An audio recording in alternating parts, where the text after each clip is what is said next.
Arĩmi mwena wa Kithoka mwena wa Immense ya Rugongo ni amwe aria makoretwo makiagagio ni tharĩkĩra cia njogu gũkĩrĩkana gũkinyeria riu njogu makiria ma 2,000 ni hotete kũra mũtitũ-inĩ wa Mount Kenya na kuingira mĩgũnda-inĩ ya arĩmi. Sisi kwetu tunazumbuliwa na ndovu.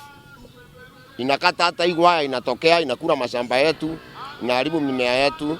Wanyama wakati kama huu kuna kiangazi, hata kama tunalima ni bahati tu tupate, kwa maana tunashindana na ndovu na ile wanyama wadogo kutafuta kile kitu wanapata. Naye hatuwezi kuchunguana naye tufukuze ndovu, kwa maana tumekuja hapa kulima ili tupate miti, msitu urundi kawaida yake. Ile ndovu naingia na kutoka ni zaidi ya 2,600. Ile inaingia na kutoka because it's a corridor. The connectivity between Mount Kenya, Merũ National Park, Shaba and Samburu yote inapita Imenti, iwe ya juu ama Imenti ya chini.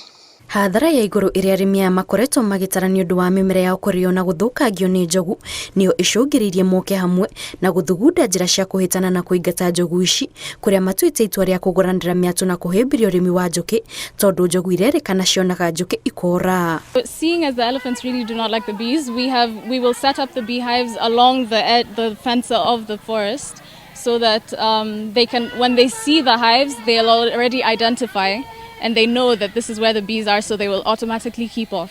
Ningependa kuomba ikiwezekana tupewe ili tuweke isunguke mahali kote tunalima na mahali tunatunza miti, ili ndovu ikije ikuta hiyo sinaenda mahali ambapo hakuna kitu kingine. Ni mũbango gathĩrĩirio ni arĩmi aya makiuga igũrũ rĩa kũmateithĩrĩria kwĩtana na njogu iria ikoretwo ikĩmaigana wagagu wa kwaga magetha ni magũkorwo makĩgunĩka na ũkĩ ũrĩa mariendagia makiuga ona ni mambĩrĩirie kuona thoko.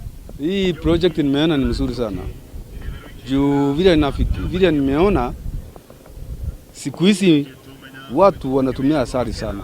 Hata soko singi hakuna asali. Kwa hivyo hii mradi kiingia itatusaidia sana. Juu hiyo asali itatosha. Hata asali ni dawa. Jambo la pili, nyuki anatusaidia kwa pollination.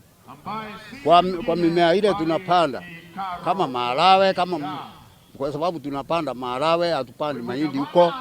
Tunapanda maharagwe, tunapanda minsi, tunapanda viazi, lakini kwa pollination nyuki wanatusaidia sana. Ombi letu ni tupewe pahali ya kuweka hii mzinga, sababu tukiweka kwa fence, karibu na fence hii itakuwa karibu na barabara na inaweza hata nyuki inaweza chumbua hata watu. Kila mimi naona vizuri ni tupewe area kwa msitu, tuweke mizinga yetu kwa hiyo area. Itemi-inĩ rĩa kũhũra njeki mũbango ũyũ, thirikari ya kaunti ya Merũ ĩheanĩte mũigana wa ciringi milioni 3 ũrĩa ũtanyĩtwo kũguna arĩmi makĩria ma 1,000. Ngĩribotera Inooro TV, njĩtagwo Kate Muthoni.